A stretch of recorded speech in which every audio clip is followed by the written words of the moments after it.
Condro lan Kartika Haneksen.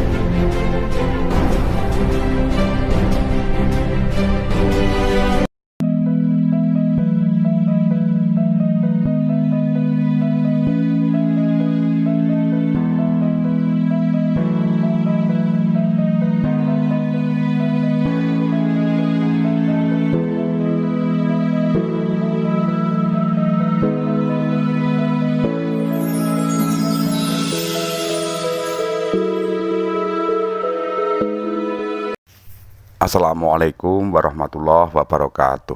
Salam budaya, salam rahayu, salam waras. Sedulurku sekalian, selamat bertemu kembali dengan saya Kang Jinggu di channel Tenggarnesia. Kali ini kita akan mengupas kembali tentang ajaran Sunan Bonang. Nah, kali ini yang akan kita kupas adalah pandangan dan kritik ajaran Sunan Bonang terhadap ajaran lainnya yang mereka anggap kurang tepat. Sedulurku sekalian, sebelumnya saya mohon dukungan panjenengan untuk menekan tombol subscribe, memberikan like, dan juga memberikan komentar.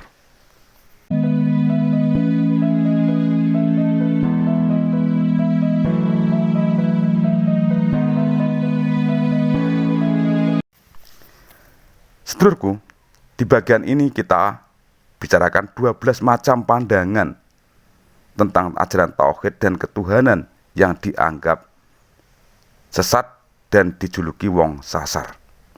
Yang pertama adalah pandangan yang menyatakan bahwa ingkang ono iku Allah, ingkang ora ono iku Allah, dan tegesake oraning Allah iku ora andadekaken.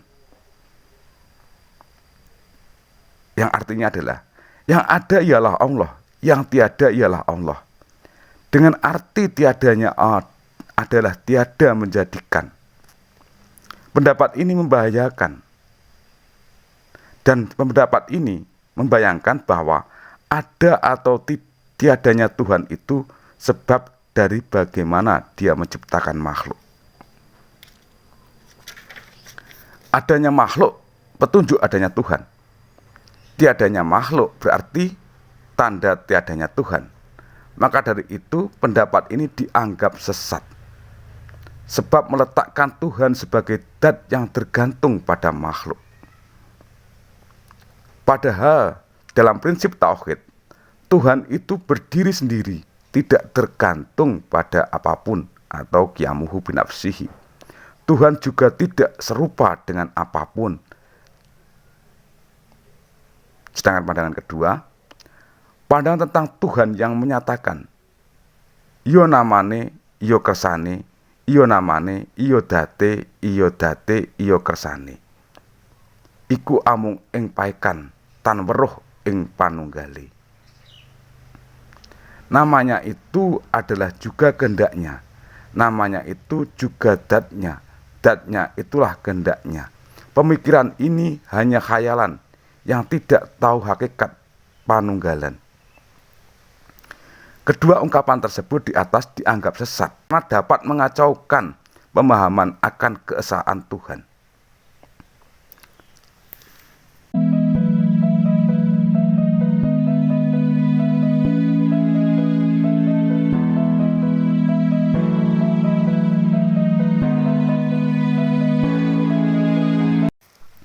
Pandangan ketiga adalah pandangan kebatinan yang disifati oleh Sunan Bonang sebagai atunggal sastro anging tan apatut atau congkak dalam kata, namun tidak patut dan tidak sesuai dengan akal budi karena bertentangan dengan pokok usul suluk yang terdapat dalam kitab Ihya Ulumuddin dan Tamhid. Pandangan kebatinan ini dianggap pelanjut dari ajaran Wujudiyah Ibnu Arabi, bahkan lebih sesat lagi darinya. Yang keempat adalah pandangan ganjil yang menyatakan kadi angrupaaken sifating pangeran, kadi akecap sekating dumadi iku sifating Allah, kadi nganakaken ing nora, kadi amaduan men ing Allah. Pandangan ini adalah pandangan kufur sebab pandangan ini menganggap bahwa segala yang ada ini adalah penjelmaan dari ada atau Allah. Hal itu merusak keimanan dan ketauhidan. Yang kelima, pandangan yang beranggapan bahwa dalam fana terjadi ittihad atau perpaduan antara kawula Gusti, hamba dan Tuhan, sebagaimana berpadunya sungai di muara dengan air laut. Hal ini menurut beliau merupakan pentakwilan yang menyeleweng dan sesat yang bertentangan dengan firman Allah.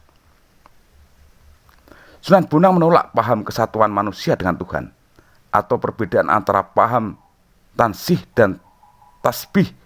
Paham tansih dan tasbih adalah paham yang melihat bahwa Tuhan itu ada kalanya esa dalam dirinya sendiri di singgasananya, dan ada kalanya serupa dengan makhluk ketika beremanasi dalam diri makhluk. Menurut Bonang, yang benar adalah Tuhan selamanya tansih, suci, tiada yang menyerupai apapun.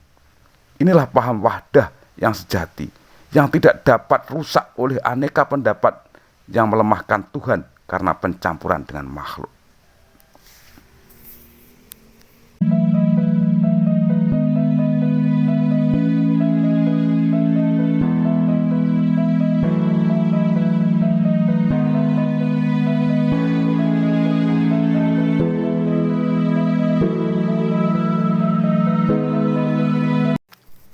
Selanjutnya, paham karamiyah, sebuah paham yang menyerupakan Tuhan dengan makhluk, didirikan oleh Abdullah Muhammad bin Karamiyah, yang menandaskan bahwa Allah duduk di singgasananya atau di arsy, di mana ia menjisimkan zat Allah. Maksudnya, menjisimkan Allah adalah bahwa Tuhan Allah bisa berwujud dalam makhluk secara pribadi. Pendapat ini identik dengan ajaran Hindu yang meyakini bahwa pada periode tertentu manusia utama yang terpilih akan menjadi tempat penjelmaan dewa atau dewi. Misalnya Krishna sebagai tempat penjelmaan Dewa Wisnu. Sedulurku sekalian, demikian dulu apa yang bisa saya sampaikan terkait pandangan Kanjeng Sunan Bonang terhadap ajaran makrifat yang telah ada pada waktu itu, yang mereka anggap sebagai wong sasar bila mengikutinya. Maka kita bisa mengkaji sendiri bagaimana pandangan Sunan Bonang terhadap ketuhanan ini.